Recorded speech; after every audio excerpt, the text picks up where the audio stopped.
Abantu ensi betategera buli mwaka olina okutegeerekeka. Abantu ensi betategera Waliwo omuntu ng'ensi tekutegeera kuli ku kyalo okwo tonnawasa tonnafumbirwa oyogeza abantu obwama oyogeza abantu obwama abantu nga tebakutegeera kale bulungi oluusi nga ne mama otakutegeera era si kirungi abantu okutegeera ennyo naye era waliwo ebintu ebimu ebiri genero nga bandibadde bakutegeera waliwo ebintu ebimu nga ensi yandibadde nga ekutegeera ebintu ebimu ebikulu of course tebanditegedde nti Farid ono alina obugagga bwenkanawa Farid ono waliwo ebintu ebimu nga bya private life yo naye waliwo ebintu ebimu society byesaba byebekusuubiramu nti emyaka omuntu ono gyalimu yandibadde nga alinawo kano na kano waliwo emyaka egimu gyotuukamu nga sijakuzimba wandibadde ng'olina wootereredde kati bino bino tubikolera mu budde ekintu ekikulu si zenvi z'olina ebintu ebikulu si gy'emyaka gy'olina nti ogenza okula nti obaayo yeyongedde okgejja ekikulu bye bigenda mu maaso mu bwongo bwo. Your mind is always the battleground. Kati nga mutandise omwaka guno, what's in your mind?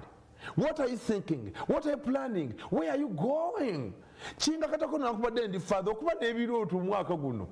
kinga katako okuddira omwaka guno omulamba 2022 ng'okutulemu zikwota nti first quarter kankole kano second quarter kankole kano third quarter kankole kano kinga katako okukola analysis nga nze neyongerako biyinza obutatuukirira naye at least obwongo bweseeti yes kati bisobodde good bwe bigaana twongera okusaba fine naye kati omuntu alina ga muno nvaawa ndiwa ndagawa omanyi wano engeri gye tulina ebizibu tulina wano ekirungi ate kizibu extended family bantu balina ebizibu bingi nnyo nnyo nnyo abantu sente bazifuna naye ne bwezireka tewali naye nze waliwo ekintu kyenzudde buli bw'obanga tolina kintu ky'okola bw'obanga tolina bw'omalira biseera byo bw'obanga tolina kintu ky'otaddeko budde bw'obanga tolina bw'olumye n'ogamba wano amakanaka ngasimbe wano omwaka guno at least kankoleyo step nkyale kankoleyo step nyanjule kankole step ngende mu kereziya ngende mu kanisa omwaka guno kankoleyo ka boutique wali omwaka guno kantandike edduuka wano omwaka guno kanoonye poloti mu kibuga muno omwaka guno kantandike okulunda ekintu kino omwaka guno kantandike faamu omwaka guno kankole bw'obeera nga tolina kintu ky'otunuulidde kusinziira ku by'oyagala n'okusinziira by'onoonya n'okusinziira emyaka gyo tewali muntu n'omu agenda kubagulizaako onaagenda okuzuukuka ng'obudde bugenze ate ebiseera bino biseera bikyuka ku sipidi yayiriiri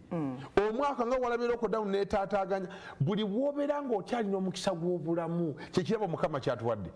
oba mukyali balamu tolina wakuluma olaba otambula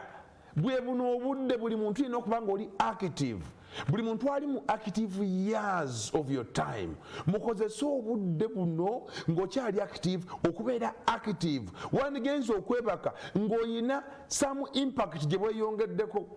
wandigenza okwebaka ng'olina ekintu ky'ogasseeko n'omwaka guno buli muntu yenna wandibadde nga ekimu ekiri mu manipasiyo byebirooto byagala omwaka guno progress erina kuba ya buli lunaku progress yandibadde ya buli lunaku wandibadde ng'okola buli lunaku nga olaba oweyongeddeko buli wiki nga weyongeddeko lwinagamba abantu bw'obeera myaka awo nga 4 nga tolina looni gy'osasula tolina banka ekubanja tolina saka ekubanja tolina mwana goweerera naye mbagamba you are slowly becoming a lost to your generation tolina mwana goweerera tolina ali lubuto nti omulabirira tolina ku basayidi y'abasajja bw'obanga tolina kintu nakimu kituyako pressure bw'obanga muli mu comfort zone. A comfort zone is a beautiful place to stay, but nothing grows there. Abantu abali mu comfort zone twebaka tulinga abakompitinga n'abafu webaka ssaawa 2 ozuuka ssaawa 4 za kumakya tolina kubanja webaka mu nyumba wasikira nsikire